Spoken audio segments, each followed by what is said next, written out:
Hi, everyone, and thank you for joining us for the East Mediterranean Business Cultural Alliance's EMBCA's Protection of World Heritage Sites, Cultural Property in Armed Conflict Zones panel discussion. My name is Lou Katsos, EMBCA's president, and we'll be co-moderating this discussion with author and EMBCA director Joanne Keratsou Sayad. Our distinguished panel includes Dima, Rifai, project manager and special advisor at the permanent delegation of Lebanon to UNESCO, Dr. Brian Daniels, the Director of Research and Programs for the Penn Cultural Heritage Center at the University of Pennsylvania Museum, George Zouain, PhD, founder, head of GAIA-heritage, and Nadine Panayot, Associate Professor and Curator at the American University of Beirut's Archaeological Museum. Throughout history, armed conflict has wrought devastation not only on human life, but also on the physical and spiritual heritage of civilizations.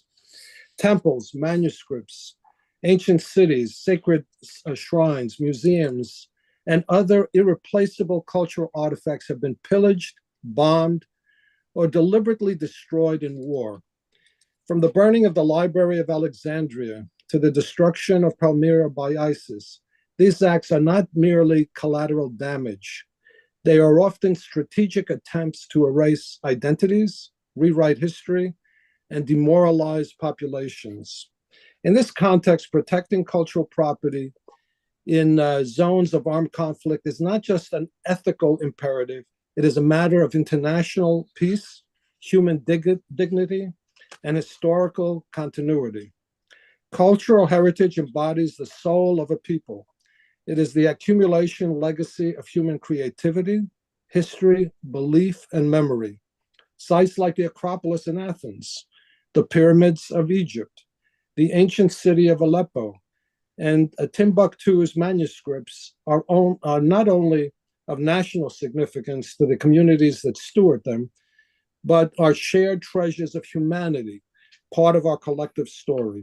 World Heritage Sites are designated by UNESCO, are recognized for their outstanding universal value. They transcend national boundaries and stand as symbols of sacred human achievement and shared human achievement. Their destruction in war is thus not only a loss to the country in which they reside, but also to the entire world. There are various legal instruments, obviously, for the protection of cultural property in armed conflict. One of them, of course, is the 1954 Hague Convention for the protection of cultural property in the event of armed conflict. The convention defines cultural property broadly, including art, manuscripts, and even archaeological sites. Other important instruments includes the 1972 UNESCO World Heritage Convention, which provides, again, for the identification and protection of World Heritage Sites, and Geneva Conventions and their additional protocols, which prohibit attacks on cultural property unless imperatively required by military necessity. Deliberate attacks on cultural property are often acts of cultural cleansing and psychological warfare. They seek to destroy the symbols and institutions and memories that bind a community together. Bosnia comes to mind in the 1990s, obviously, with the Mostar Bridge. And then in Iraq and Syria, ISIS deliberately targeted ancient sites like Palmyra and Mosul's libraries to eliminate pre-Islamic heritage and assert ideological supremacy. There are various challenges, regarding enforcement and protection. They include a lack of accountability, weak enforcement mechanisms, non-state actors, looting and illicit trade, and dual use and military occupation. There are various measures that have taken place, and some of them include strengthening international enforcement, UN peacekeeping mandates, military training, digital documentation, emergency preparedness, and public awareness and education. What's important, though, is also the role of local communities. Crucially, local communities must be involved in the protection of their cultural heritage. These communities are the stewards of their past, and empowering them with knowledge, resources, and legal rights can make protection efforts more sustainable. In post-conflict reconstruction, restoring cultural landmarks is often a vital step towards healing and rebuilding a sense of identity. I thank, in particular, someone who I'm going to introduce, who's my co-moderator today, and that's Joanne Sayad. Joanne was the one who indicated that this topic is of importance and we should discuss it. And thank you, Joanne, for being with us today and helping us with getting this amazing panel that we have. Joanne is an author, artist, and cultural commentator born in New York, who has lived and worked in Beirut, Lebanon for over 30 years. She studied international relations at Marymount Manhattan College. And as an author, Joanne is an honorary recipient of the Middle East Book Award for co-authoring Lebanon A to Z, a Middle Eastern mosaic. Her book, Gotta Love Lebanon, the family guidebook, explores Beirut and beyond with a New York attitude. Her diverse professional experience includes client relations at Sotheby's to editor at Turning Point Books, a publishing house specializing in books on the Middle East and its theme. Culturally engaged, Joanne curates and coordinates the literary itinerary for the Beirut Book Club. She is a member of the Society of Friends of the Museum at the American University of Beirut Archaeological Museum. She continues to explore life's lexicon of the Levant through culture, sculpture, and ceramics. She is a member of the board of the East Mediterranean Business Culture Alliance, also known as EMBCA. Welcome, Joanne, and thank you for being with us and introducing this particular topic. Thank you. Thank you. Thank you for covering this very timely topic. And I am honored that all our speakers are here, and I'm grateful for the work that they're doing on the ground and the framework and their expertise daily to protect the World Heritage, like you said, Lou, that is a world, it's for world humanity, for the common good of humanity. So thank you.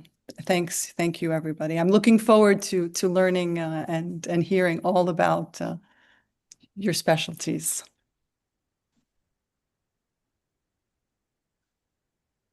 Can you hear me? I don't have volume. Yeah, just Lou is muted. Okay. I will introduce Dima now. Okay, our first speaker will be Dima Rifai. Dima has been a project manager and special advisor at the Permanent Delegation of Lebanon to UNESCO since 1992. She is responsible for various portfolios related to UNESCO's area of competence, primarily education, bioethics, artificial intelligence, neurotechnologies, and culture. She works in close coordination with the ambassador and deputy ambassador. She regularly attends meetings and takes part in UNESCO's main governing bodies, including the Executive Board and the General Conference. Over the years, she has contributed to several negotiations of key UNESCO conventions in the fields of culture, education, and science. Since 2023, Dima has been a member of the Commission of the Baalbek International Festival. She holds a master's degree in Arabic literature and philosophy from American University of Beirut and a DEA from the Sorbonne, Paris. She is also a professional translator. Dina, I give the floor to you, and I'm looking forward to your presentation. Thank you, Joanne. Hi, everybody. It's a pleasure and honor to be with you this evening or this morning. It depends where are you on the map. Well, I will expose the experiences of our Lebanese delegation, permanent delegation to UNESCO, regarding the 1954 Hague Convention and its second protocol.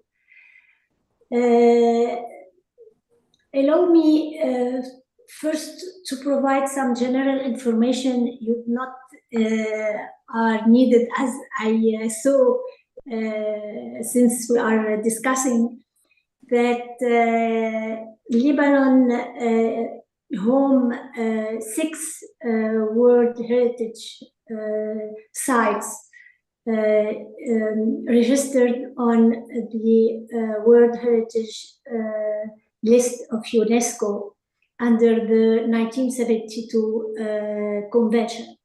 These sites are Anjar, as we can see the first photo or slice, if we can. Thank you. This is one of the sites. Anjar is founding during the Umayyad period, and it was registered with Baalbek, Byblos, and Tyre in 1984. Then we have Baalbek, a photo from Baalbek, the well-known ruins, Roman ruins, and it's a magnificent site, and the city of Baalbek, if we explore it more and more, we can see and we can discover a lot of ruins that is in this city. And Tyre in the south of Lebanon. The next slide, please. This is Byblos. So this Byblos is a little far away from the capital, and it is Greek and Latin. There is also in Byblos the alphabetic Phoenician alphabetic. And this is, well, what we call a castle, which have a view on the Mediterranean Sea. And the Kadisha Valley is a natural and Katsos. Repeat the next slides. This is Tyre. It is in the south, and it's Phoenician city, and it's well known, and the legend say that this is where we discover the purple pigment, which Phoenician later on dispatch and let the world discover this beautiful color. Then there is the Kadisha. This is the Holy Valley, as it is known, and it is, in fact, it's a series of Christian monastic that they are in the mountain, and we can reach them only by walking and climbing the mountains. Well, at the end, in 2023, the Rashid Karami, International Fair, no, it's, yes, was registered in the list of danger. It was listed in the same time on the list of World Heritage and then in the list of danger, which means that this fair and this site has to be carefully and have an attention to be restored in a quick manner. As we know, UNESCO is leading the United Nations agency in the field of culture. And in the main mandate of UNESCO, she has to protect World Heritage and during peace and during conflict, and it has to fight the illicit traffic of culture objects. And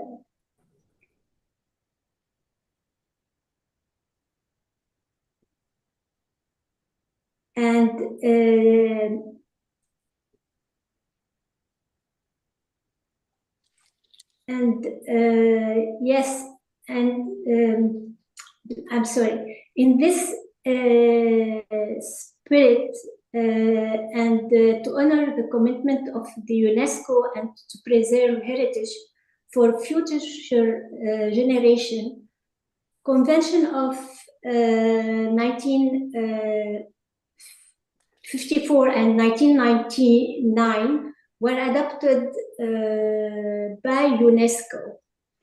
The Hague Convention was the consequence of the World Heritage of the war, of the Second War, where there is a lot of sites where have been completely destroyed, and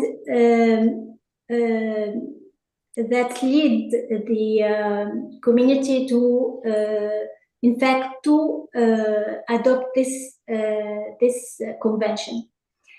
And then in 1999, the second protocol of convention, under which we have the enhanced protection for the sites which are threatened by army conflict.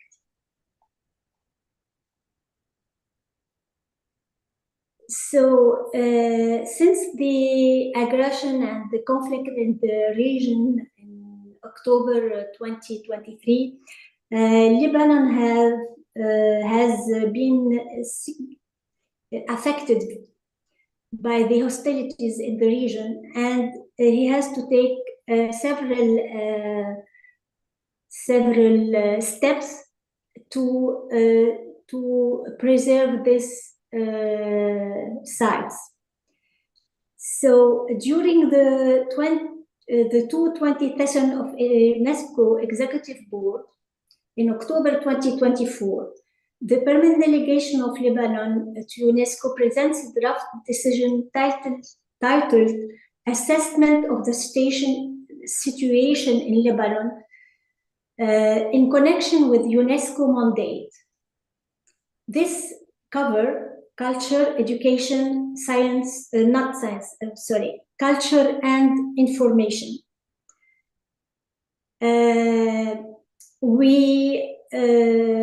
As we know, in South Lebanon, bombing target building just 200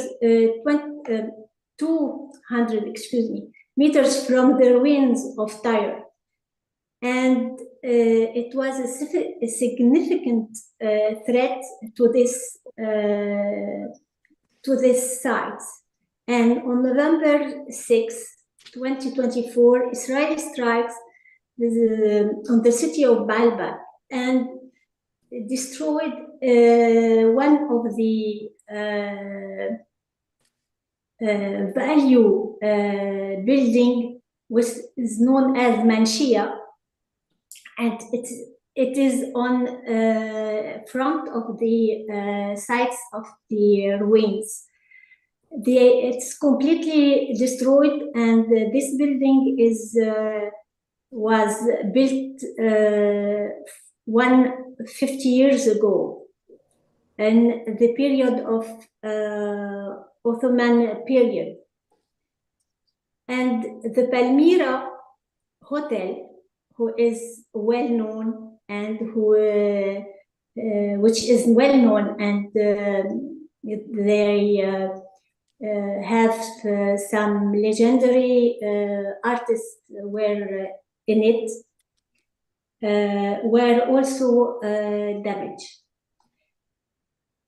And it wasn't enough. The executive board decision, it wasn't not enough for Lebanon to have to stop or to have the world aware of the threat of this conflict.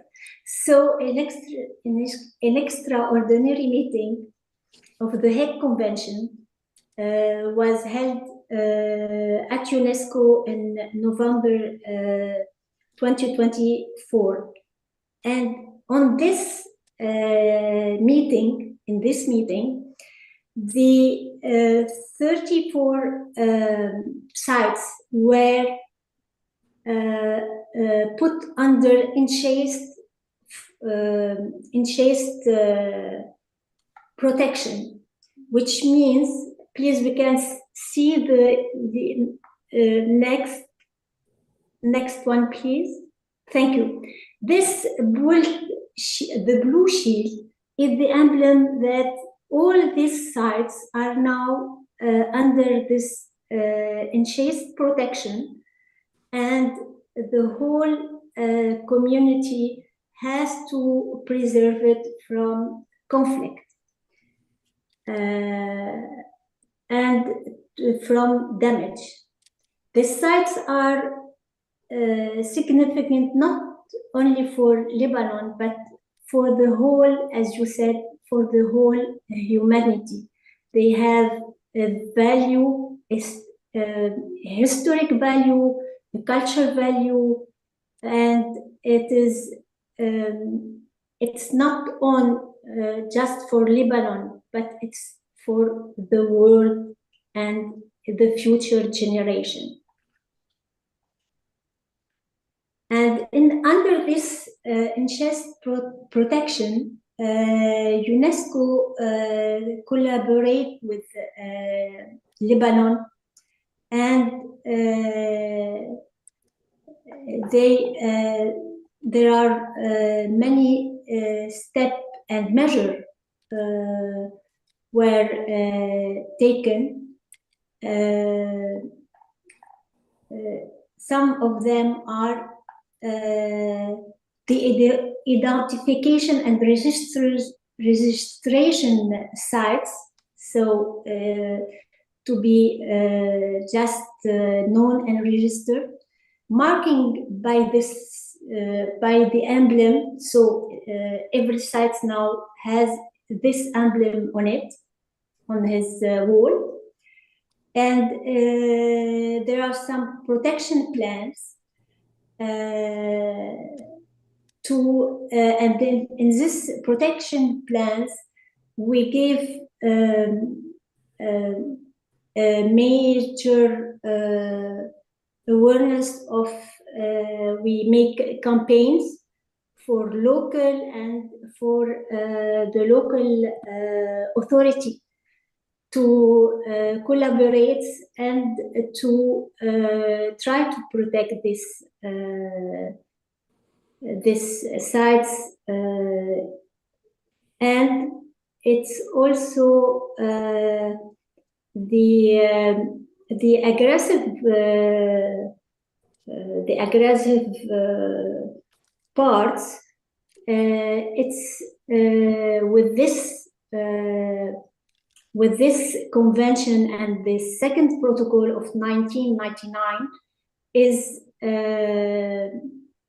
can be judged by the international law and by the International Court of Justice.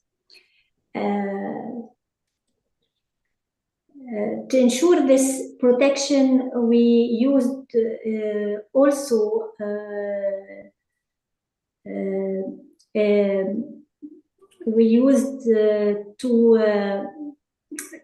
to have I'm sorry, I lose my word. To have supports and to have a drone with the drone, and to have a satellites protection to provide photos and to see the damage caused. The mission was sent by UNESCO in the middle of March to visit these sites and to prepare a report that it will be shortly, I think, published for specifying the damage and the damage and the steps we have to do for the future. So these sites and the culture at whole, the cultural heritage is deeply related to stability and peace in the world. And we have to reaffirm our commitment as international organizations and as individuals, as persons, to preserve this and to passing this for the future generation. So we have to help each other and to collaborate for the well-being of the world as peace, and for well-being of this site, the culture, to preserve the history of humanity. Thank you. Thank you so much, Dima, for that presentation. I'd like now to introduce another one of our panelists. It's Brian Daniels, PhD. He is the Director of Research and Programs for the Penn Cultural Heritage Center at the University of Pennsylvania Museum. He serves as the first Vice President, President-elect of the Archaeological Institute of America, also as a board member of the U.S. Committee of the Blue Shield, the Secretary of the International Council of Museums Disaster Resilience Committee, and a scholar trustee of the New York Historical Society. Between 2013 and 2018, he co-directed the Safeguarding the Heritage of Syria and Iraq project, which supported heritage professionals working to protect museums and archaeological sites in conflict zones. He has also advised the National Museum of Afghanistan, the Smithsonian Cultural Rescue Initiative, and several international organizations pursuing legal cases involving the destruction of cultural heritage. He has taught at the University of Pennsylvania, Stanford University, Rutgers University, San Francisco State University, American University of Rome, and for ICRAM's First Aid for Cultural course. Thank you so much for being with us, Brian. And thank you again for sharing with us all the things that you have done to preserve these historical sites. Thank you so very much, Lou. It truly is a pleasure to be with this especially august panel today, and to talk about some of these big issues that we have surrounding the preservation of cultural heritage in times of crisis and conflict. So what I would like to do is I would actually like to put a point on something that Lou said in the introduction, and to go back for a moment and talk about the kinds of cultural heritage destruction that we see when, unfortunately, war breaks out. The first, of course, is intentional cultural destruction, and this is perhaps what is most, visible in the news, or perhaps visible in public memory. Destruction like the Bamiyan Buddhas in Afghanistan in 2001, or the Mausolea of Timbuktu in Mali. These tragic events that are really designed to signal the intent of a political government or other kind of force to displace a population, or with the intent to show discrimination through an act of cultural cleansing. But there are other kinds of damage that exist in conflict. And of course, probably the most well-known is collateral damage. This is not necessarily a result of the intentional targeting of a cultural site, like the Bamiyan Buddhas, for instance, but because of the underlying nature of the conflict itself, where old buildings do not necessarily react well to blast damage, or there's indiscriminate kind of use of ordnance. but the targeting itself was not necessarily focused on the cultural site. Collateral damage is oftentimes seen as an unfortunate consequence of war, although it certainly is restricted under international legal instruments designed to actually limit the kinds of civilian harm and collateral damage to cultural sites more broadly. Another kind of damage that we see is through the military reuse of cultural sites, like castles and other kinds of military fortifications. And if you think about this for a second, it stands to reason. If a site was important for military use in the ancient world, the odds are pretty good it could be of use in the modern world too. And we've seen throughout different kinds of conflicts, especially in recent years, where military forces will reoccupy an ancient castle and then turn it into a military fortification. These are cases in which international humanitarian law, instruments like the 1954 Hague Convention, do not necessarily automatically grant any kind of preservation status to that site if it has been reoccupied by a military force and it's being actively used as a military site. And also well known in conflict, and this is something that Dima mentioned as well, are the looting and theft of artifacts from museums, libraries, archives, but also from archaeological sites. Here we're looking at Mari in Syria and between 2011 and November 2014. And these dots, these kinds of pockmarks, are all characteristic of looters' pits. The site of Mari is well known for its cuneiform archive, and indeed that's what looters would have been looking for at this site, to find more cuneiform tablets to sell on the international black market. And it's very difficult to arrest the kind of looting because these are objects that are not documented, right? They just came out of the ground. So we don't, they don't have item numbers on them. And so they're really hard in many ways to actually track and to get back to their proper country of origin. So why do we care? Why do we care about this? And I think it's because it's not that we care specifically about the object or the cultural site as much as we think that's precious. We care because it matters to people now. That this is a way of expressing their identity. It's a way of articulating their history.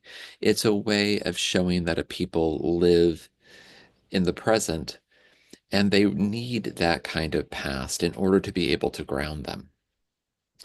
It's a way that we all articulate our human identities.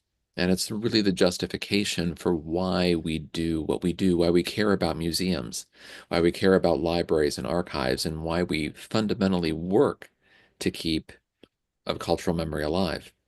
It's just that it becomes particularly acute in a moment of conflict. And so we frame this following the UN Special Rapporteur for Cultural Rights as a human rights obligation.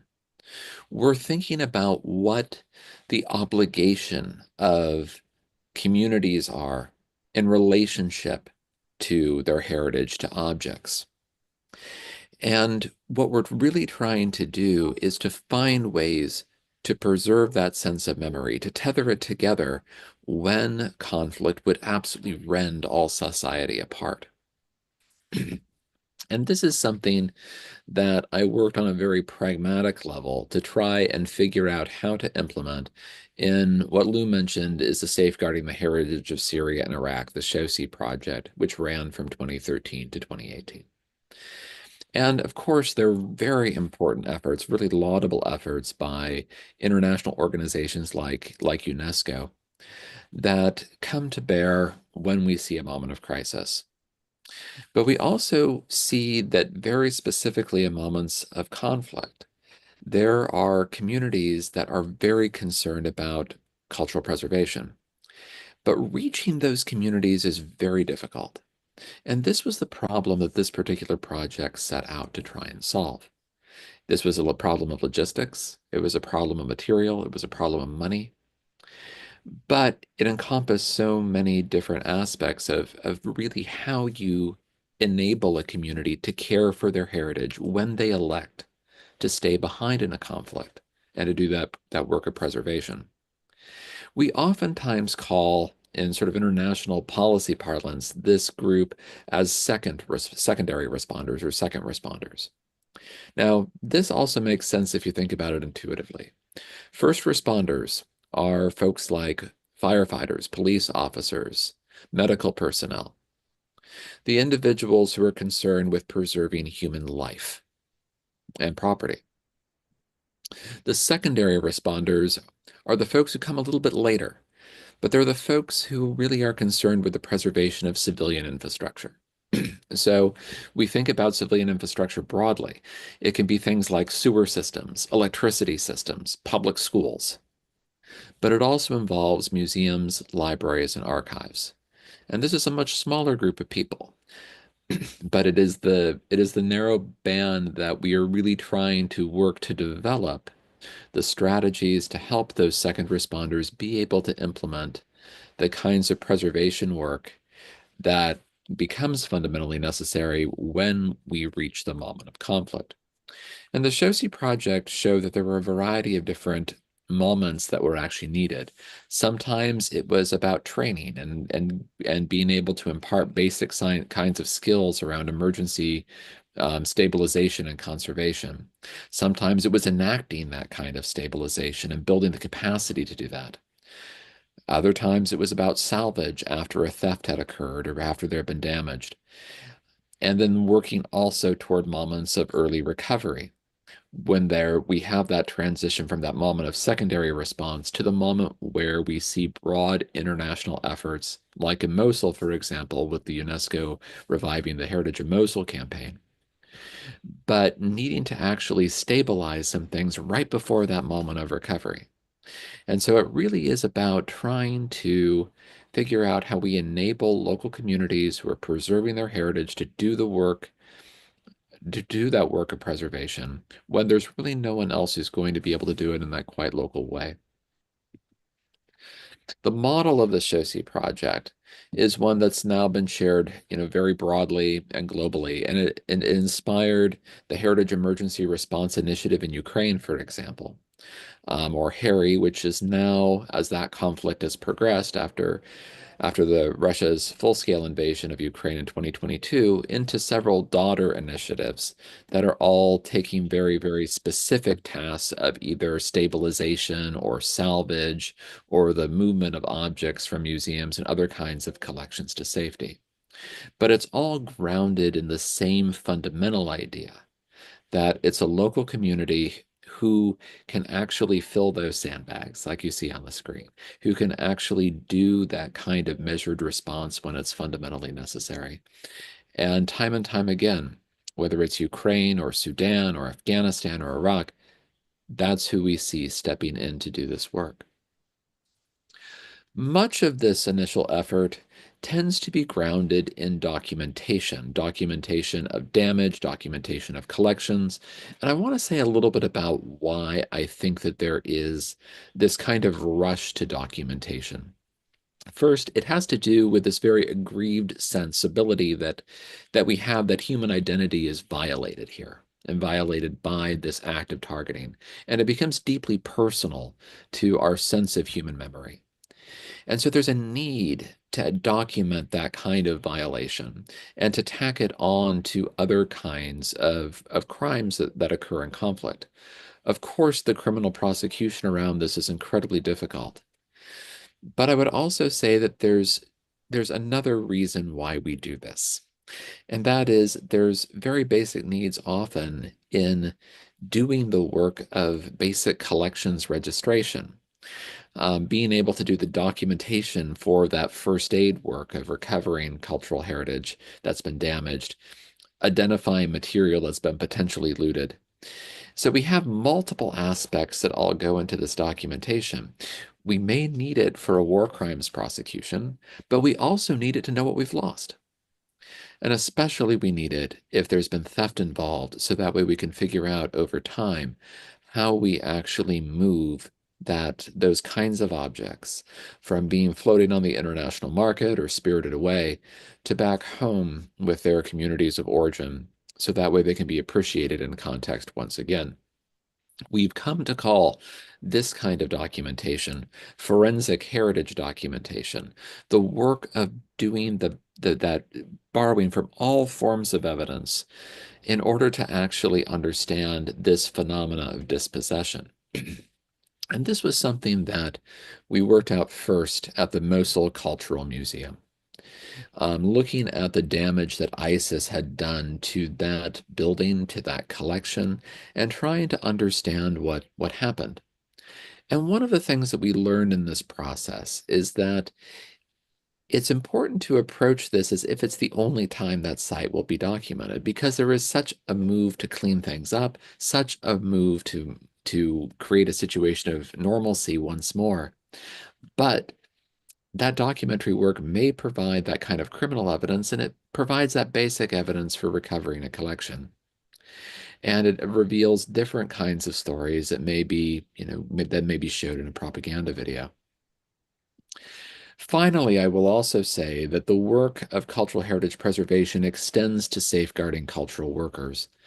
I've talked a little bit about, and Lou and Dima both mentioned, that this kind of targeting of cultural sites is an increasing phenomena, but so too is the targeting of cultural workers who do that work of memory keeping.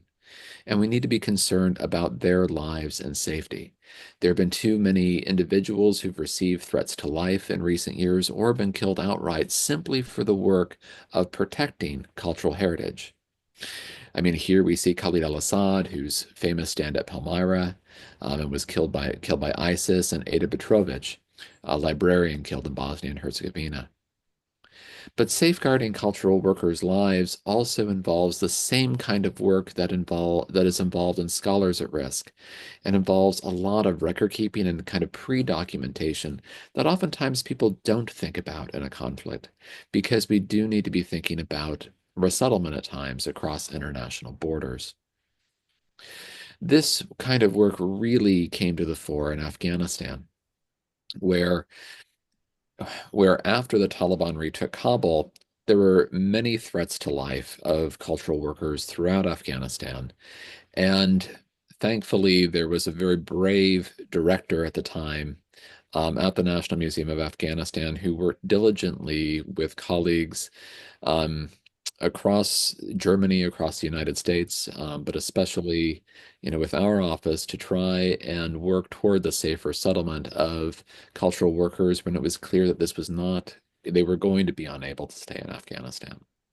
And so I think about this kind of work as really the extreme example of the kinds of risks we face in a conflict, but also an example of the work that we need to do and the gravity of responsibility that I think all of us who work in this sector feel.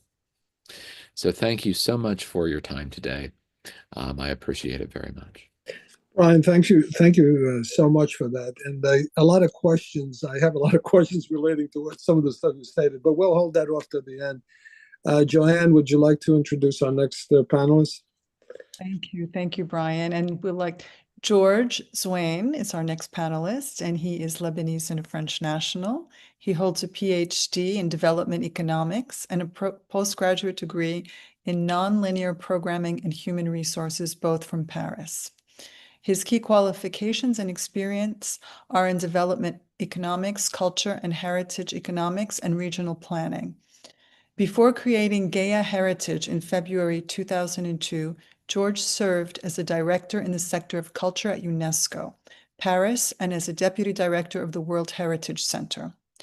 Before, he had created and headed the Emergency Operations Unit of UNESCO and worked as a program specialist in education and internal management.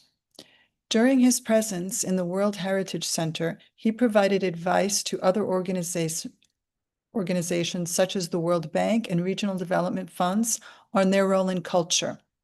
He also had been a fellow at the Harvard Graduate School of Design and founded a consulting company, GAIA-heritage, based in Beirut. George?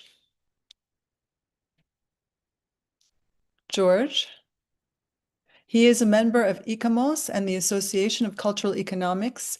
International. He has published articles and studies on heritage economics, culture and development, and on the role of culture in urban regeneration, some of which can be found in the download area of the GAIA-heritage websites. Thank you for being with us tonight, George. Thank you, Joanne. This is most kind of you. You've said too much. And I don't know if I'll be able to match that in my presentation.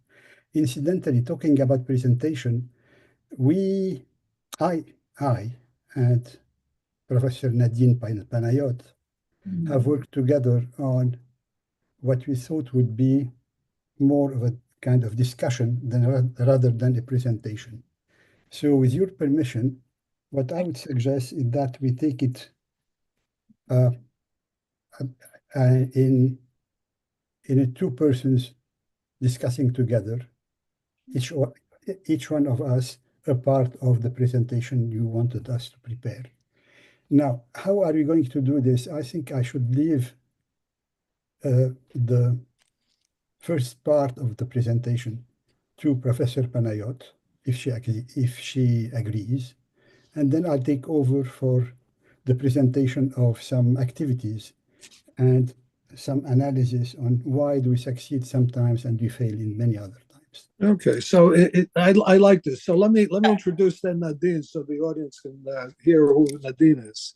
So Nadine Panayot is an archaeologist and a museologist, currently serving as the curator of the Archaeological Museum and associate professor of practice at the American University of Beirut.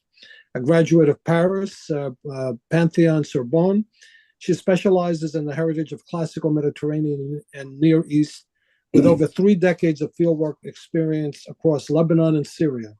Her work focuses on the intersection of archaeology, cultural preservation, and community engagement.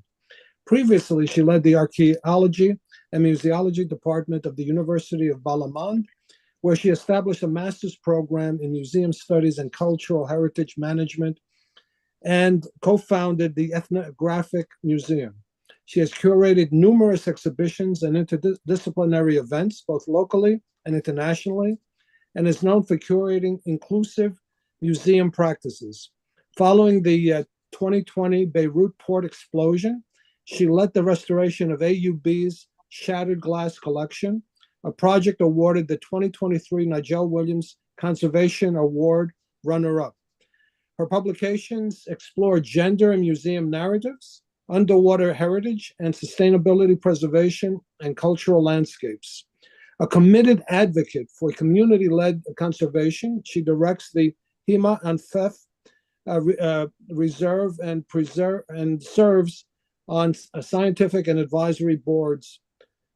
In 2023, she was named Chevalier des Arts et Letters, excuse my French, by the French Ministry of Culture. Through her teaching, curating, and policy work, Nadine advances the role of museums and heritage sites as agents of cultural resilience and social cohesion in the face of conflict and environmental challenges. She serves to bridge academic, civic, and international efforts to protect and reinterpret the region's rich heritage. Thank you, Nadine, and thank you, George. Nadine. Yes, good evening. Thank you, Lou, and thank you, Joanne, for inviting me. As I mentioned earlier, I don't think there's, I think Brian and Dima have covered most of the, what needs to be said about cultural heritage in terms of international conventions. So I'd like to delve directly into case studies and what we can actually do and the challenges actually to those conventions, because we know when you sign these international conventions, the hope is very high, but the implementation, as we have seen throughout the years lately, has been, less than acceptable. And I guess this has really reached peaks of destruction in 2015. Around these years, this is when there was like an awareness worldwide that these conventions are no longer sufficient and one has to cross and, go further, trying to protect international heritage, because this is what it is finally. Cultural heritage is really truly international heritage, and it's about the human memory, it's about the world memory. And I am an advocate of preserving cultural heritage as it does preserve human dignity. I mean, without that, I think human beings have no hope to reconstruct their present lives if they have survived a conflict like the ones we're witnessing today across the Near East, and they have no hope of reconstructing their future. And therefore, I think this is the reason why today, even the international conventions are no longer enough, because there is a fact that is becoming more and more obvious. Most of these militias or most of these extremists are no longer recognizing international law, and they definitely don't recognize international conventions. And therefore, they are targeting cultural heritage, as very well mentioned by Dima and Brian. This targeted, and as you mentioned yourself, Luz, at the beginning, this targeted destruction of cultural heritage proves that, I mean, if you don't have a military standing there trying to protect cultural heritage, what can you do? And therefore, back in 2015 or 17, I guess, in France, there was a resurgence and people were very much concerned. And I think the person who launched this call was Jean-Luc Martinez, the former director of the Louvre Museum. And he came up with, of course, he was like leading a group of thinkers, and they came up with a request, 50 proposals, it was published, proposals to actually circumvent these challenges and find solutions beyond international conventions to the protection of cultural heritage. And out of this request came a new body, a new foundation, which is called ALIF. That actually came as a response by the French government and the UAE to actually create a new fund, international fund, to protect and be present in times of conflict, to protect cultural heritage, and more importantly, to reconstruct whenever there is a need. And this is where I can talk about my own experience, because this is what we went through back in 2020 in Beirut, after the Beirut port explosion. That really devastated the entire city, a minima. I mean, it devastated much further beyond the city, but I mean, Beirut was extremely affected. And the American University of Beirut Archaeological Museum was also affected. And this is when we lost a major showcase that contained over 74 actually, archaeological glass artifacts dating back to the Roman period, Byzantine, and medieval period, and originating from the entire Near East. And this is when I experienced for the first time, this is when I met the people from ALIF who came visiting with UNESCO Beirut. And their response was very swift. And this is, I think, the strongest and the most important issue today. When you are in the amidst of conflict, you have to act fast, just like an ambulance, just like the Red Cross. You have to act really, really fast.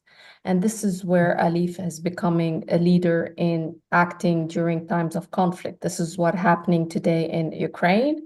This is what's happening in Syria. This is what happened in Beirut. And this is when they can act really swiftly. And from those experiences, something else came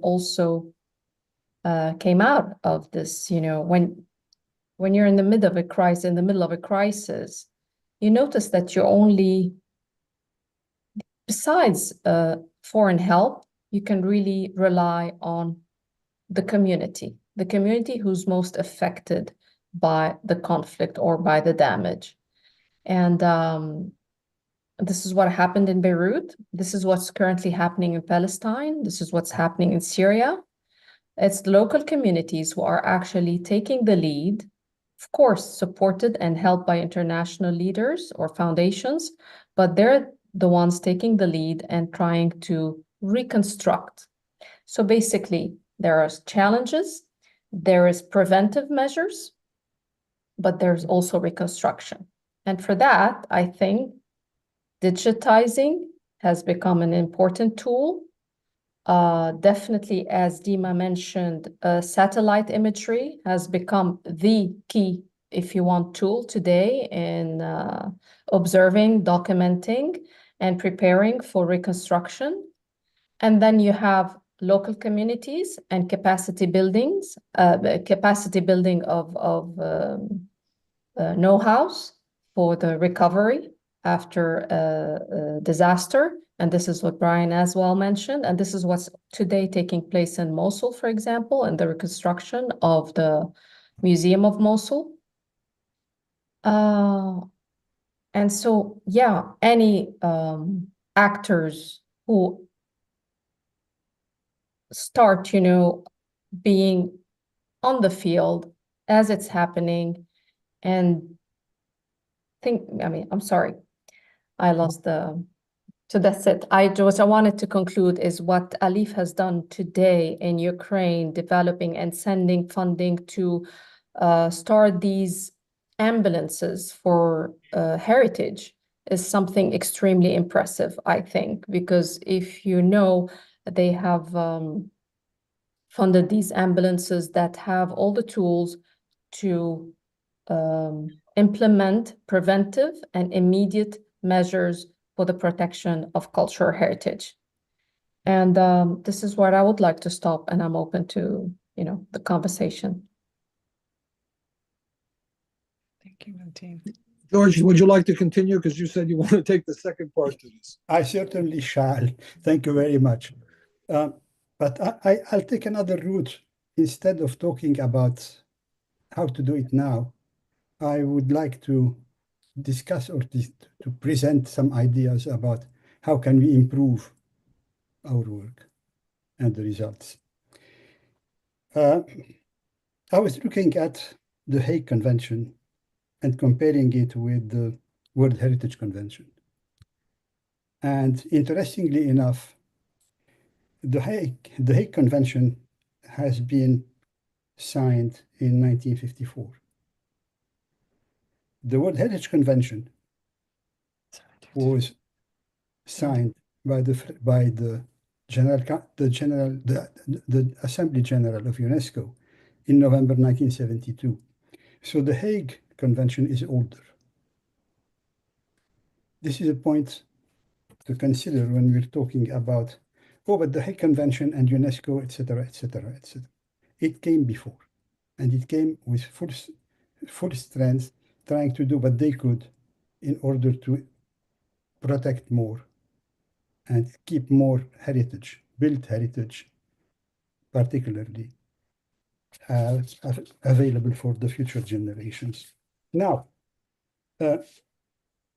looking at some examples,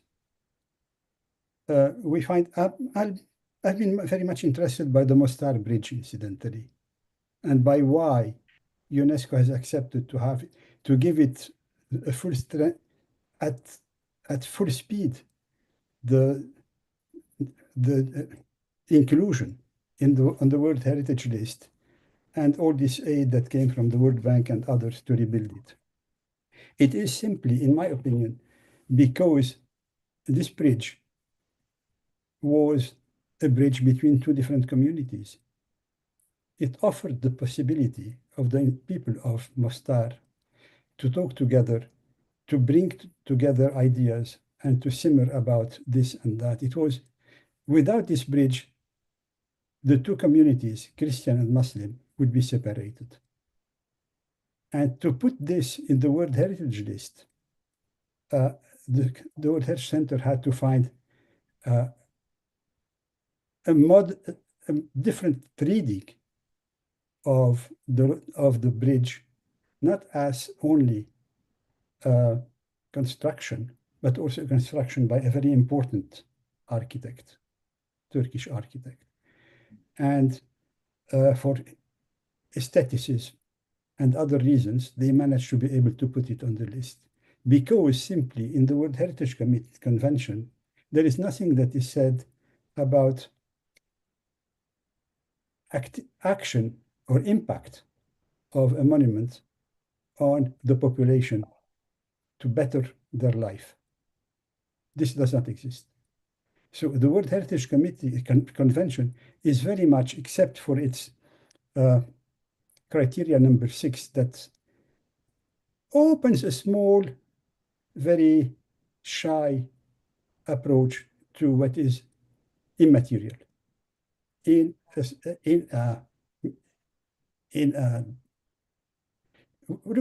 convention is working basically on material aspects, and then we need to work also on immaterial aspects to bring around this monument or the good we're talking about, to bring the population around so they can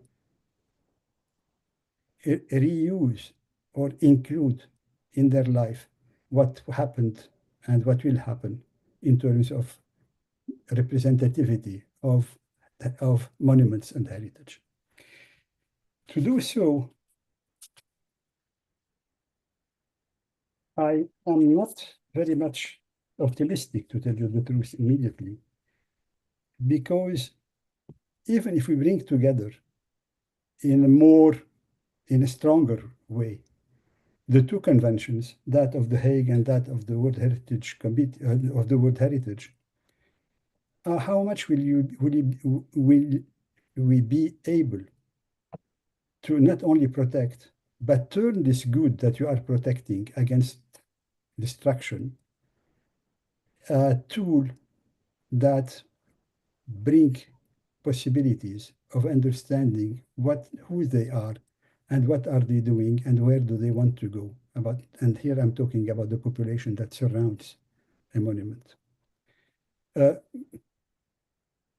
I can't imagine that we're putting all this effort and what you are doing, Luis, which is absolutely fantastic. I mean, how can we reach the goal we want if these conventions are not, in a way or in another, reread and rewritten for a part according to the present conditions of our lives and of the future?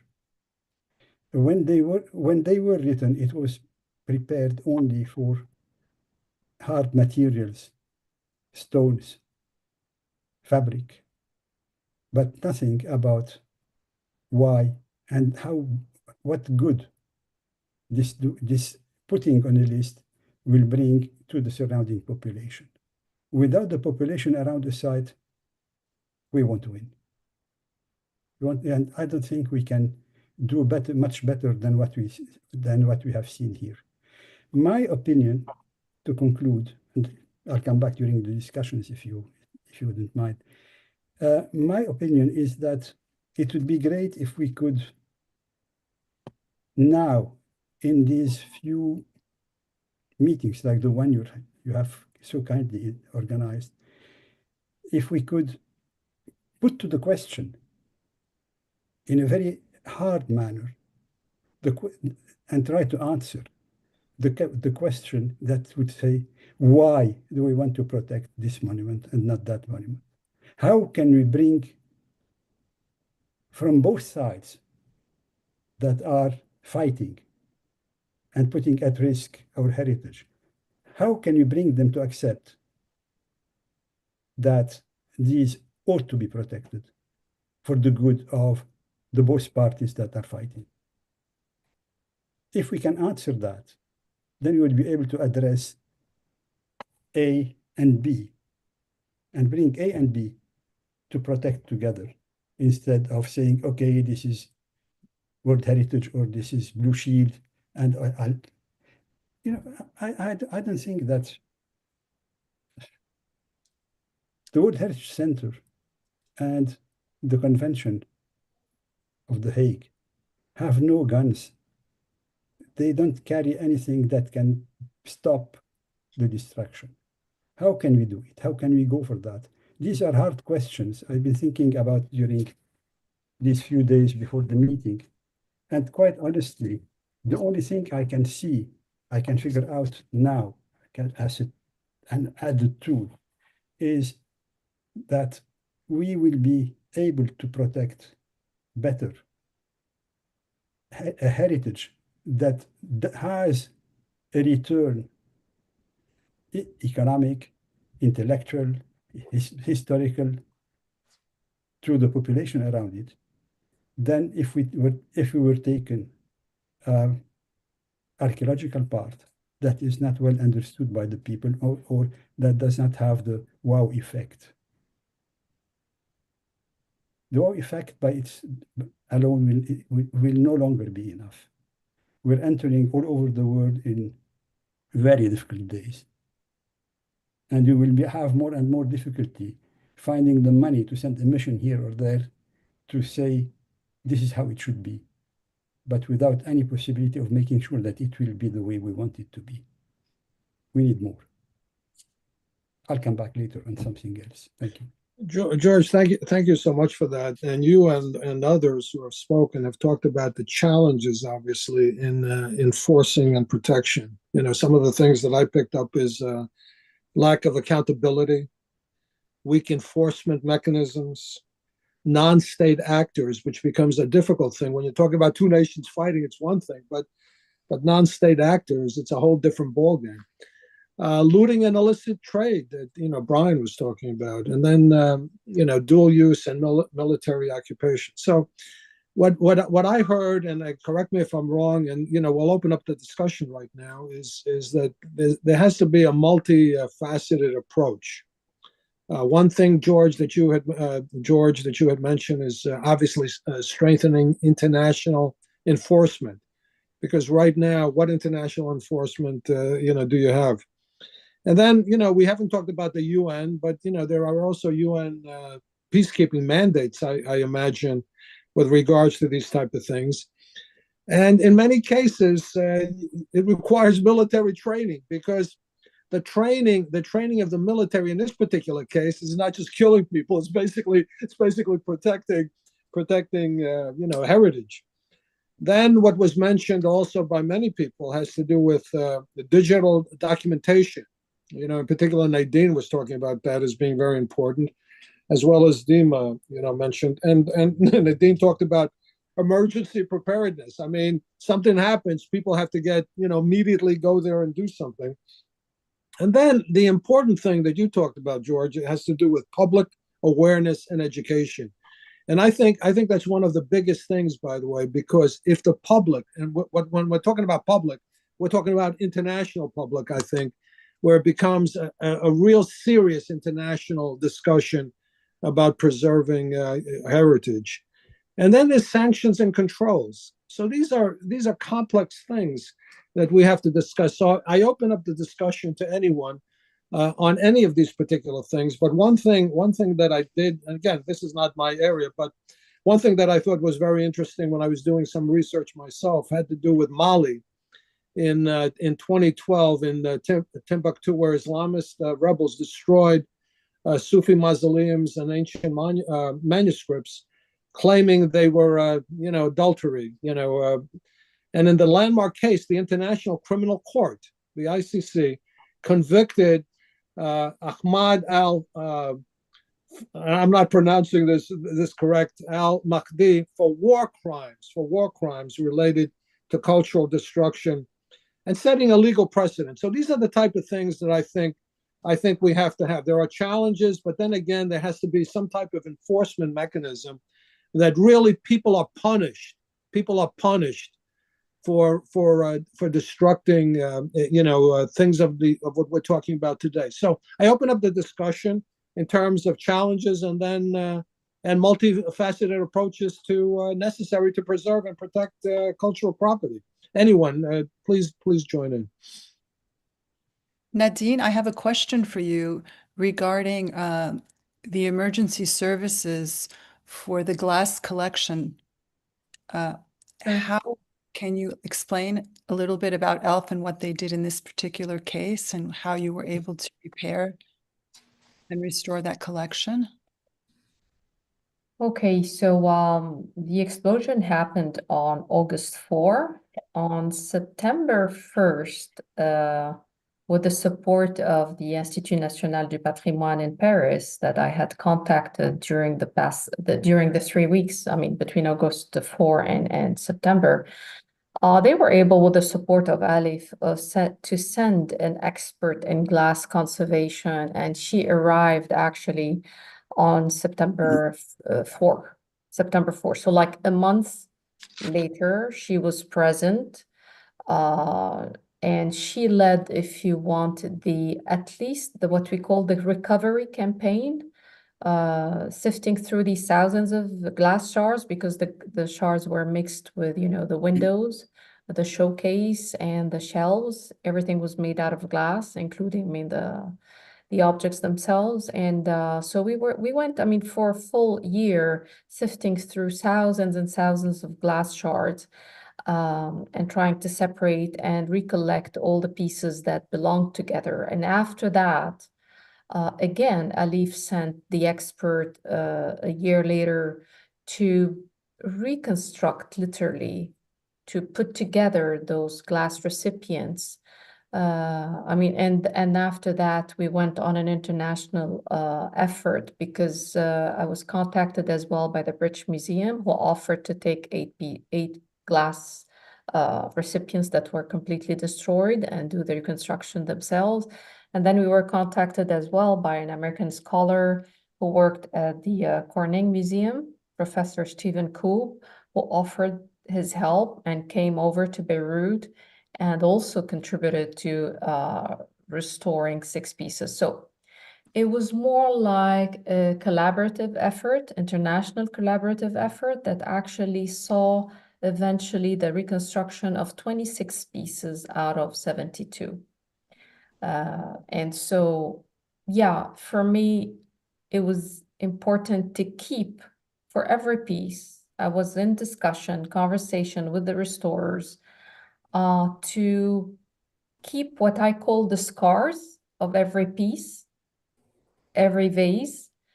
We could actually fill all the gaps with resin, using, reversible resin. Today we can do such things, but I insisted on keeping those scars, and I gave those scars the voices of the victims of the Beirut board explosion, which to this day has not yet identified any culprit. And so this is why I explained that heritage is definitely mimics the lives of the human beings, and any violence that is done to heritage is also representing the violence that is done to human beings. And that's why, among other things, it is indeed important. Nadine, I have one more question for Nadine. As an archaeologist, the most recent thing that happened in Balba, can you tell us what were the damages of the most recent armed conflict? I think Dima has already explained that the damage happened to not to the archaeological site itself, but to, the temple itself, but to a very specific, there was a very specific home and a hotel and some medieval monuments that have been affected. But the problem is not there. The problem lies in the fact that today we cannot assess the damage that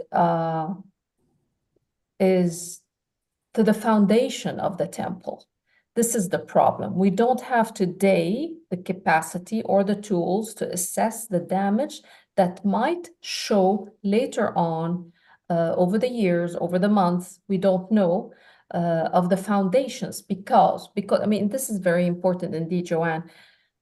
The power of the blast that really happened in the south and in the Bekaa during, I mean, in this past war was such. I mean, I think the world is not used to this type of explosions. I compare to the days of the early wars in Lebanon. I'm talking about the 70s, 80s until the 1990. We used to protect ourselves with sandbags, you know? And I had this discussion at UNESCO back in the 20 years ago. I mean, yes, indeed. I mean, sandbags were enough to protect a library, a museum. Today, what we saw and what we have witnessed in Lebanon in the past few months is mind-blowing. I mean, the weapons that are being used today, whether it's in Ukraine, whether it's in Palestine, whether it's in Beirut, are so of such magnitude that no sandbags, no shelter can actually protect cultural heritage or human beings anymore. And that's why today, to answer you, the Baalbek site, we have not yet assessed the damage that it could eventually affect the temples themselves. Same goes to Anjar as well. And of course, Tyre and Sur and the rest of the regions that have been directly hit. Thank you for that. When you say foundations, you mean the structural foundations of a structure. Yes. That's really what you're talking about. Yes. And you're also saying obviously that the bomb capacities right now are much greater than they used to be, and certainly with hypersonic missiles that some countries have, instantaneously almost something can be wiped out. Joanne, can I ask you a question because I remember talking to you actually right after the blast, because I think you turned a corner and your life was saved as the blast was coming down and destroying all types of buildings in its path. Tell us a little bit about the Shorshuk mansion that I think you have not an involvement, but certainly you knew everyone who was in there, and the restoration of the mansion in Beirut based on the blast itself. Thank you for asking that question. Imagine it's been 4 or 5 years after that blast, and they're reconstructing it still. So there's a lot of work to be done. And the organization that Nadine mentioned, Aleph, has contributed. And there are international efforts trying, and they started a foundation, but still there's a few years before that, 4 to 5 years later, to reconstruct that. And it'll never be fully reconstructed exactly the way it originally was. Yeah, but I think what was great, and you can mention that the people who actually did some of the original work on the interior, actually one of the relatives, I think, still had a business that was able to reconstruct some of these things, or no?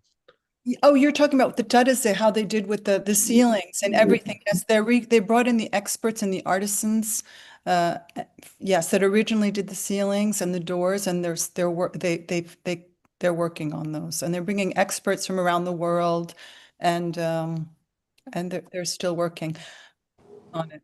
They're still working on it. Okay. Yeah. Brian, in one of your slides, you had mentioned how you showed us the pockmarks of let's say the robbers who were digging holes, etc., and pulling up these artifacts and basically putting them into the market. How are they able to trade these objects, and how is anyone able to actually state that an object is worth whatever the market is saying, and trying to explain where it came from? How does that work? Well, essentially, for any of these kinds of objects, we look to archaeologists who generally have an idea where these commonly looted objects actually come from. And so we rely very heavily on the subject matter expertise of archaeologists to be able to tie an object back to a place. And even for very common objects, that's usually possible within region, or it's possible to actually get within an overall with an overall area. I think the harder issue is actually how you prevent that illicit trade, and that's a country by country approach.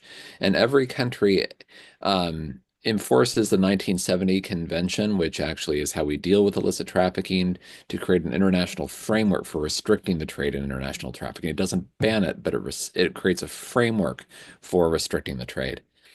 And because it's a country by country approach, it's very much up to the individual advocacy of archaeologists and the market community in each one of those countries to try and actually find ways to reduce illicit trafficking. Is there international law regarding the trading of objects that were taken from another country, or how does this thing work? Because it seems to me that if there is international law and people discover that a particular object comes from a particular location, you know who the actors are, and you could almost arrest them.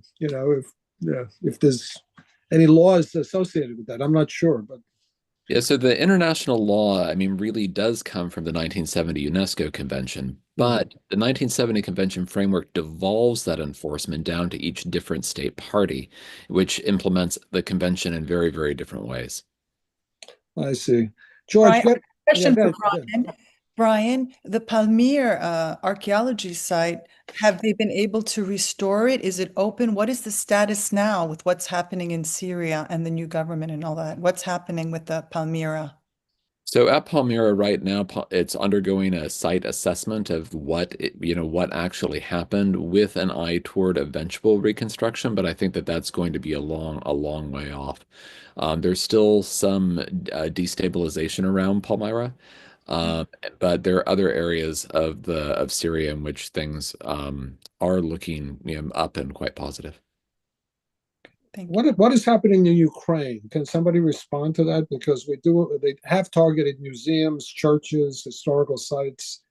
What is happening in Ukraine? In other words, are there any, what's the consequences of some of these things, or none? So, I can respond to that a little bit. Okay. I think that right now, the problem with Ukraine was always the same problem of enforcement in any of these wars and conflicts, is what the legal instrument is that actually allows for accountability. There is a major question about that in Ukraine, about what kind of forum there can be to hold for there to be accountability in this particular conflict. And it may not be the International Criminal Court. And so much of the focus has actually been on Ukraine to actually bring cases under its domestic courts when they can identify culprits, and they have for certain kinds of war crimes, and even captured perpetrators actually on the battlefield for trial. There is a mechanism that is sort of working its way through the international system to possibly create a special commission on Ukraine, though that I think remains a long way off.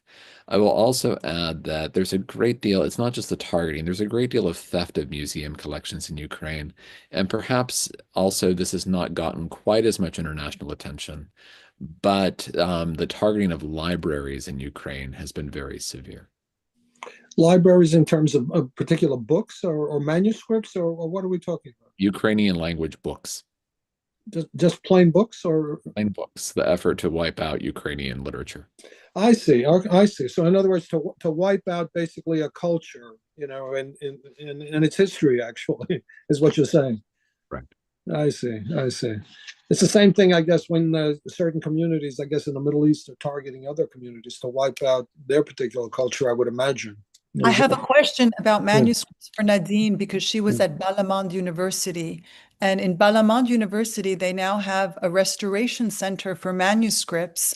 And they were receiving manuscripts from all over the Middle East that were in danger. Can you tell us a little bit about that, Nadine? Yeah, when I served there at the university, we attempted to create these movable studios that would actually go into places to Syria around the monasteries and other areas that had manuscripts, and actually document these, digitize them, archives. Try to create an archive, but these were like movable studios. in the meantime, we were also receiving some of these manuscripts from across Syria, not the entire Near East back then. This is between 2011 when the war started in Syria. And yes, we attempted to bring as many manuscripts as we could through the diplomatic channels to bring them to Balamand and have them archived and, digitized there. We didn't get, unfortunately, the support to create these movable studios. And so we were rather, contracting local people here and there to just, document as much as they could from those manuscripts. And this is what happened. So the documentation or the digitizing that both you, Brian, and others spoke about seems to be extremely important in preservation, I would imagine. I mean, in many cases, I guess, very important. So, and I think the technology obviously has changed over the years in terms of how you digitize items, I guess, correct? You can probably even, 3D sculptures, all the rest of that. Are museums doing that to create, let's say, a library of information on all their artifacts, or it's an expensive process, I would imagine, correct? This is what I've been doing since I joined, this new position since 2020. I've been digitizing this archaeological museum, which is actually the third most ancient museum in the Near East, the one that I'm currently curating at the AUB. And so I've been digitizing archives and objects ever since I joined. And believe it or not, this is what we also did with the reconstruction of the glass collection that we lost. I mentioned that we were able to physically reconstruct 26 objects, but the rest are still shattered, and we have several projects with all the different faculties across campus to actually do a virtual reconstruction of these objects. Another project is working on the analysis of the origins of the glass fragments.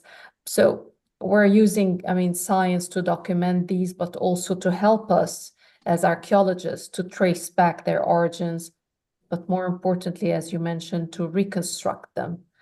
But this is not enough. Digitizing is also extremely important as a step before the conflict. It's interesting to have all your material digitized, all your sites digitized before you actually get into this. Yeah, before, sure, absolutely. After it happens, it's a little late. In terms of the glass that you mentioned, in terms of the analysis, you're talking about the composition of the glass, the ancient glass, let's say, and when you discovered the composition, etc., that's how Cornell or the glass manufacturers were able to repeat it or create something with a similar molecular background. Is that what happened here with the glass? No, actually, no, these are two different projects. One is to actually trace back the origins of those glass artifacts, especially when you're in 18th, 19th century museum and you don't have all the provenance or the provenience of these glass artifacts. So we started a project looking at those fragmented pieces and looking at their origins. But the second project is about reconstruction of glass, virtual reconstruction of those pieces that we can no longer physically reconstruct and put together.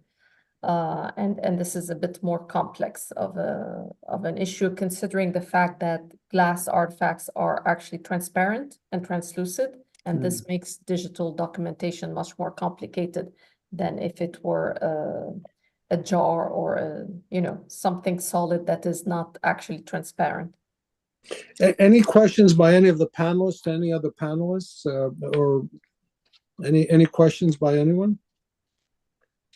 No, it's not a question, but I would like to Please. to not to clarify, but to specify some points in our discussion. First of all, for the illicit traffic, the 1970 convention has several rules or means to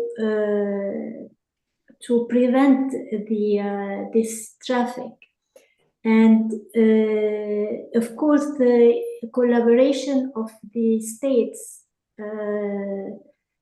between each other is very important, because under this convention, the UNESCO member states has the obligation to inform the UNESCO if some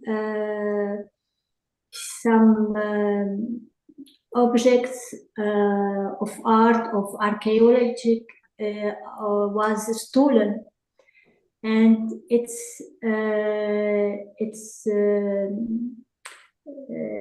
the UNESCO inform all the member states, and it's also the Interpol is informed. So with the image and the all criteria of this object. So when the Interpol or the legal authority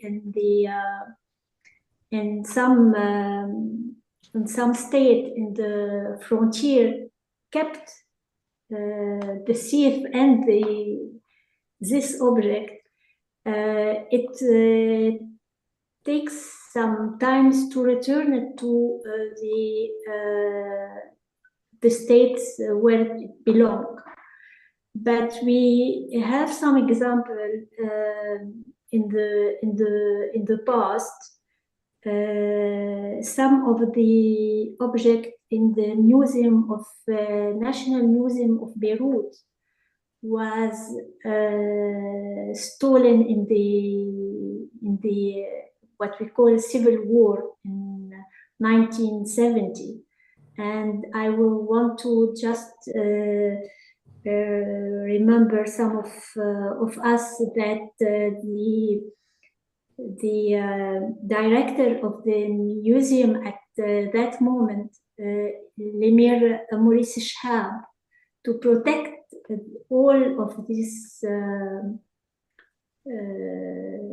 historical objects in the museum, he chose to bury this object to protect from bombing.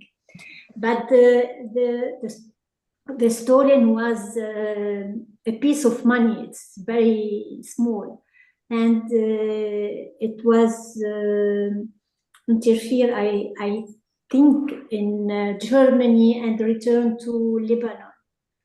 And a few years ago, it was also some object that the United States intercepts and returned to Lebanon because it was a traffic illicit. The member states are with this convention have the obligation to declare any object that is intercept on its land territory. That's is one. And the other thing that UNESCO is now, with the collaboration and the financing, I think, of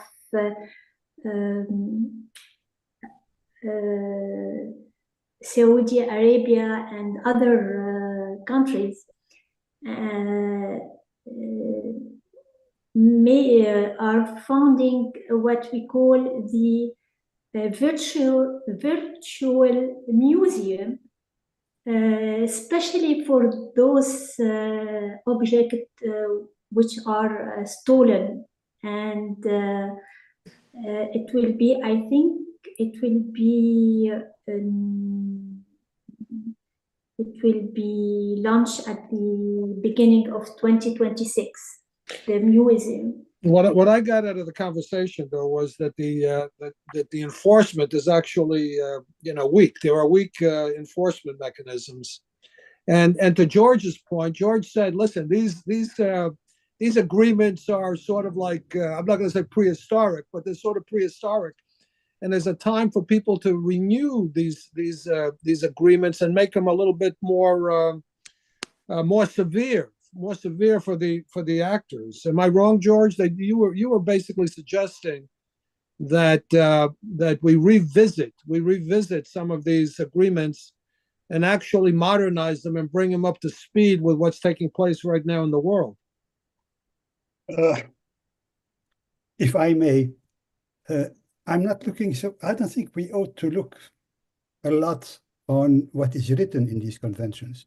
Rather, I would see a better preparation and development of resources for implementation.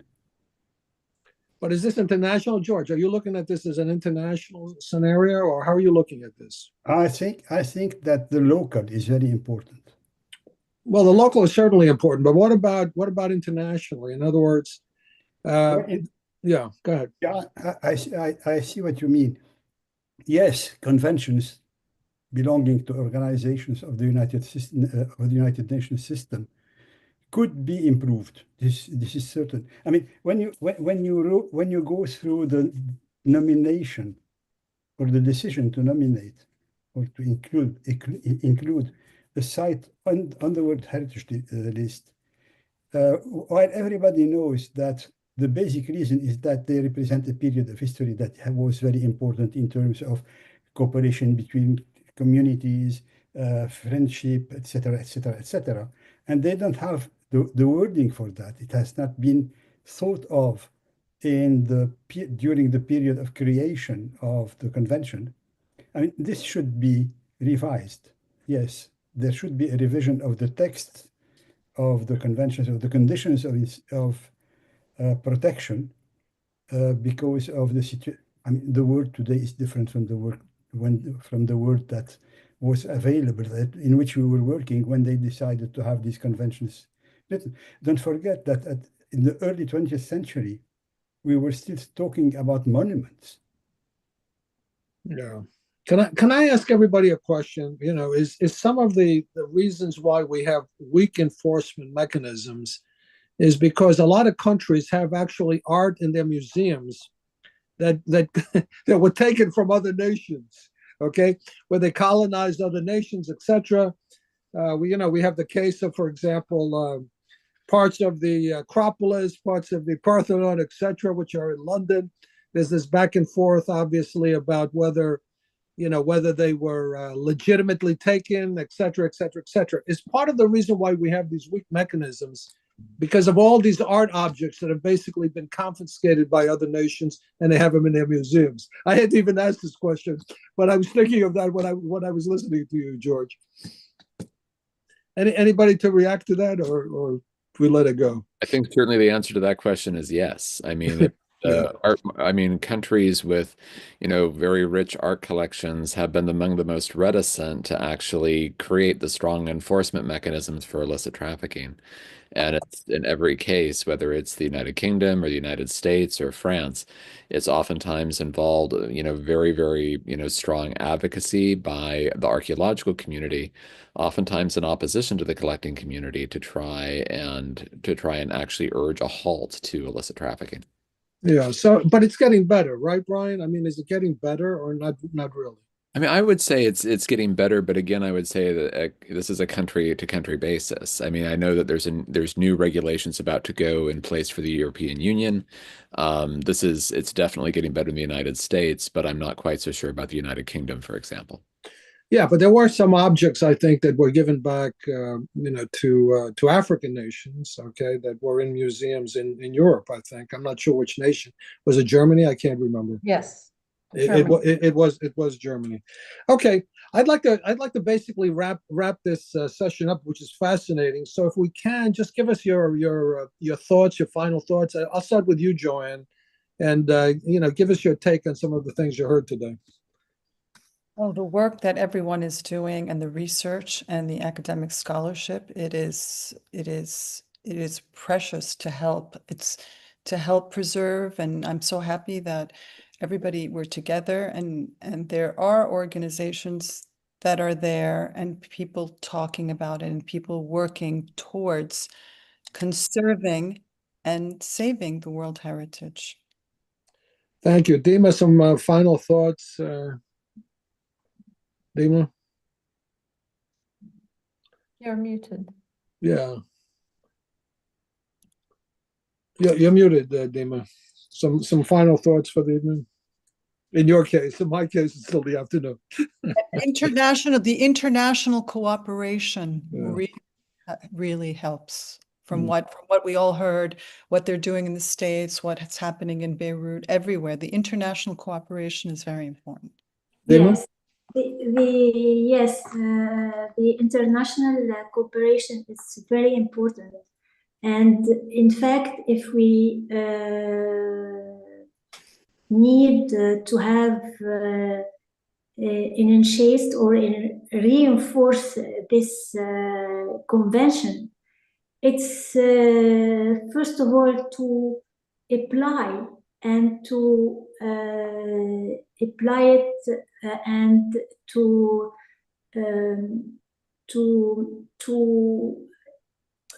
have the obligation that every state party of this convention has to be resigned and to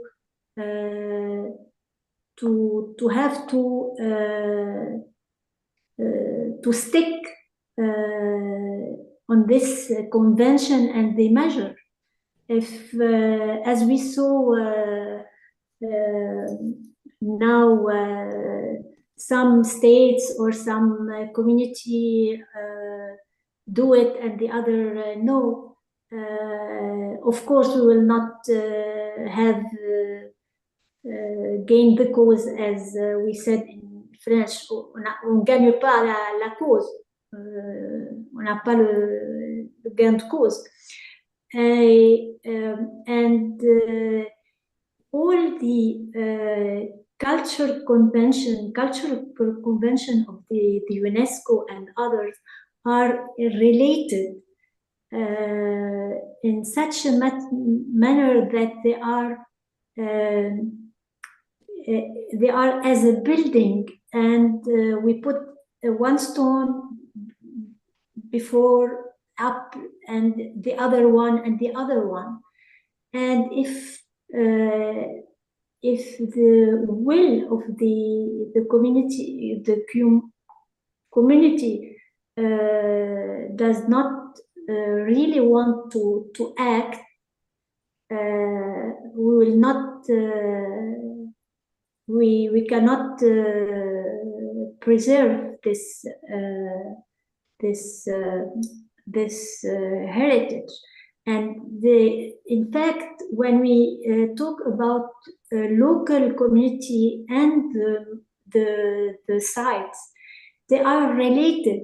The community cannot survive without this site and this ruin or this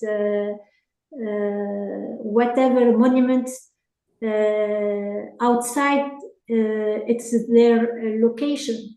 It's deeply related, and by education, by information, but first of all, it's the collaboration, the international collaboration that make sense, and that things can be better. We are not using all the means we have in the convention. Some convention have, for example, we can ask for what we call as the international force of UN. There is one known for especially for preserving the site, the culture, heritage, and the monuments from stealing. But this we cannot in fact ask to be on the land if there is no peace. That is the problem. Thank you, Dima. Thank you. The technology, we can, as we said, the technology can help in with the 3D and others technology to preserve this cultural heritage. Thank you, Dima. Brian, some final thoughts, ideas? Certainly. I mean, I think that one commonality across all the panelists is that we've all been engaged in projects and programs that really involve direct connection with local communities who have investment in a cultural heritage site, whether that's a museum or an archaeological site. And although our international enforcement mechanisms remain weak, we do know that in terms of international cooperation, as long as we're reaching out, we're establishing those connections, we know that something can be done. It won't be everything. And I think that's very true in any kind of conflict. Not everything can be saved, but we can save something. And I think that that kind of work that all of us are engaged in ultimately makes that effort worthwhile. And it strengthens international bonds, it strengthens international collaboration, and ultimately that is what we all want to see come out of a war. Absolutely. Thank you so much, Brian. George, some final thoughts?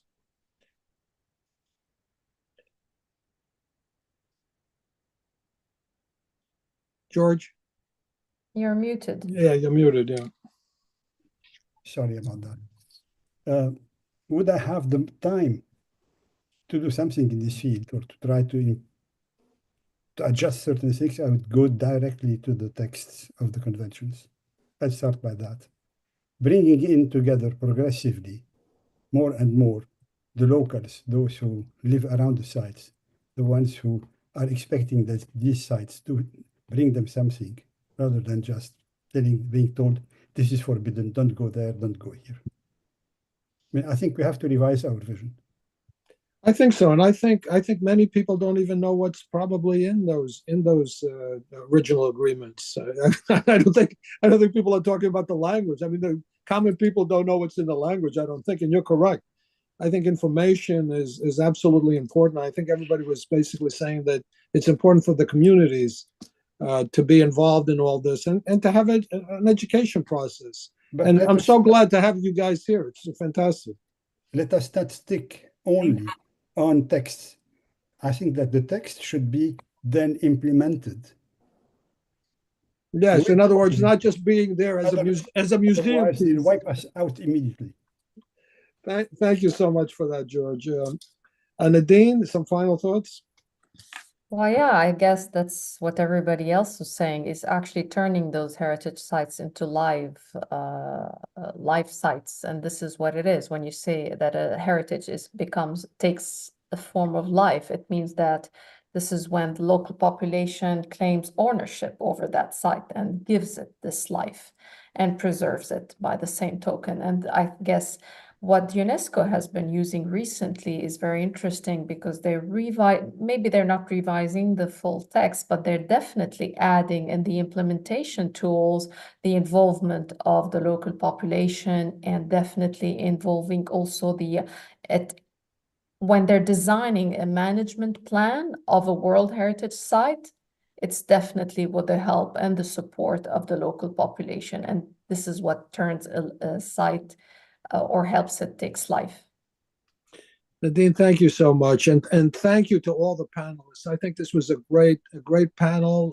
Joanne, thank you so much for bringing up the topic and suggesting that we have it. And to the audience, this requires obviously for us to start getting into the details of what we discussed this evening. Very important topic, and again, thank you to everyone who was a part of it.